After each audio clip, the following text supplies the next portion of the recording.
بسم اللہ الرحمن الرحیم۔ السلام علیکم ورحمۃ اللہ وبرکاتہ۔ معزز خواتین و حضرات، ہمارے چینل روحانی عملیات و تعویذات پر خوش آمدید۔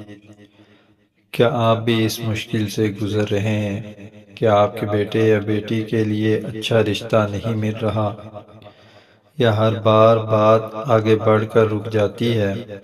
دل چاہتا ہے کہ گھر میں خوشیوں کا چراغ جلے اور جلد ہی نیک جوڑا آپ کی دہلیز پر آ جائے۔ یہ ویڈیو صرف آپ کے لیے ہے۔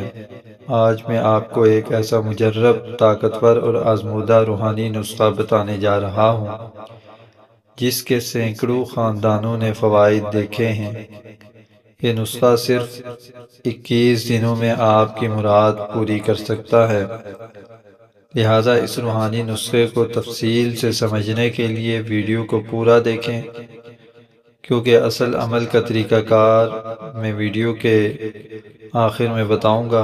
اور ہاں، اگر آپ پہلی بار اس چینل پر آئے ہیں تو ابھی سبسکرائب کا بٹن دبا دیں اور بیل آئیکن کو بھی دبا دیں تاکہ ایسی روحانی معلومات آپ تک پہنچتی رہے۔ آئیے شروع کرتے ہیں۔ رشتہ نہ ہونا صرف ایک سماجی نہیں بلکہ یہ ایک روحانی رکاوٹ بھی ہو سکتی ہے۔ کبھی نظر بد، کبھی کسی کی بد دعا، اور اکثر اوقات صرف ہماری دعاؤں میں کمی رہ جاتی ہے۔ ہم اچھے رشتے کے لیے کیا کیا نہیں کرتے؟ نجومیوں کے پاس جاتے ہیں، غلط مشورے لیتے ہیں، مگر کیا ہم نے اللہ کی طرف رجوع کیا؟ کیا ہم نے قرآن کی طاقت کو استعمال کیا؟ ہمارا آج کا عمل وہ کنجی ہے جو اللہ کی مدد سے اس روحانی تالے کو کھولے گا۔ یہ وظیفہ آپ کی دعا کو عرش تک لے جانے کا ذریعہ بنے گا تاکہ رشتہ آسمانوں پر جو طے ہے زمین پر آپ کی دہلیز پر آ جائے۔ وظیفہ کی کامیابی کی شرائط اور عمل کا ماحول بنانا کسی بھی روحانی عمل کی کامیابی کے لیے کچھ ضروری شرائط ہیں جن کا پورا کرنا وظیفے سے بھی زیادہ اہم ہوتا ہے۔ یہ شرائط پوری کر لیں گے تو عمل کی اثر انگیزی 100% ہو جائے گی۔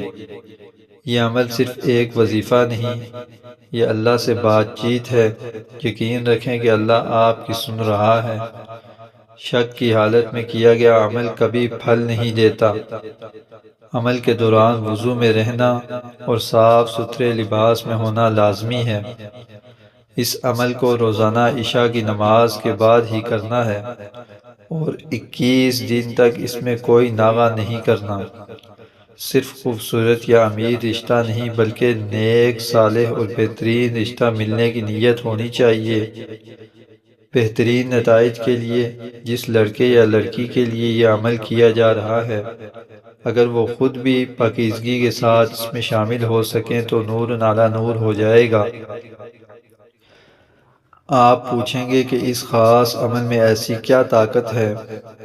یہ وظیفہ قرآن پاک کی اس آیت پر مبنی ہے جس میں اللہ تعالیٰ نے جوڑوں کو پیدا کرنے کا ذکر فرمایا ہے۔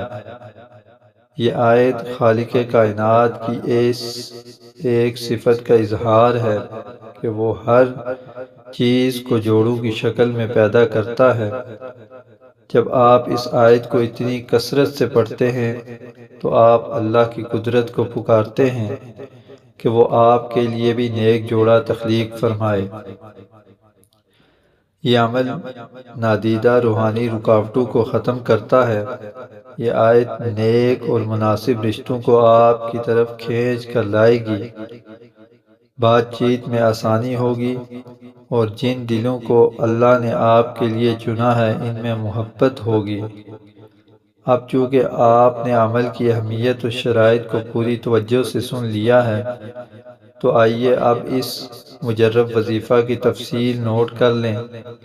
یہ ہے وہ خاص وظیفہ جسے آپ نے 21 دن تک کرنا ہے۔ وظیفہ کے 3 سنہری مراحل۔ نمبر 1، شروع میں جب آپ وظیفہ شروع کرنے لگیں تو آپ نے درود ابراہیمی پڑھنا ہے 11 مرتبہ۔ اور اسی طرح جب وظیفہ ختم ہو جائے تو اس کے بعد بھی آپ نے 11 مرتبہ درود ابراہیمی لازمی پڑھنا ہے۔ یہ آیت مبارکہ سبحان الذی خلق الازواج کلها مما تنبت الارض ومن انفسهم ومما لا يعلمون، اس سورہ یاسین کی آیت نمبر 36 ہے۔ یہ آپ نے 3313 مرتبہ اول و آخر 11 مرتبہ درود شریف کے ساتھ پڑھنی ہے۔ مجھے پوری امید ہے کہ یہ عمل آپ کے گھر میں خوشیوں کا ذریعہ بنے گا۔ اس روحانی وظیفہ کے لیے میری طرف سے آپ تمام دیکھنے والوں کو عام اجازت ہے۔ آپ یہ عمل کسی بھی وقت شروع کر سکتے ہیں۔ عمل کرنے سے پہلے صرف سچے دل سے نیت کر لیں۔ جب آپ کا رشتہ پکا ہو جائے تو نیچے کمنٹس میں آ کر ہمیں ضرور بتائیں تاکہ دوسرے لوگ بھی آپ سے حوصلہ حاصل کر سکیں۔ نیکی کو پھیلانا صدقہ جاریہ ہے۔ یہ ویڈیو اپنے ان تمام عزیز دوستوں، فیملی ممبرز کے ساتھ شیئر کریں جو اچھے رشتے کے لیے پریشان ہیں۔ شاید یہ کسی کی زندگی بدل دے۔ اگر آپ کو یہ کوشش اچھی لگی تو ویڈیو کو لائک کرنا نہ بھولیں۔ اللہ آپ کی دعاؤں کو قبول فرمائے اور آپ کے گھر کو بھی نیک اور صالح جوڑوں سے آباد کرے۔ اپنا خیال رکھیں اور مجھے اپنی دعاؤں میں یاد رکھیں۔ اللہ حافظ۔ السلام علیکم ورحمۃ اللہ وبرکاتہ۔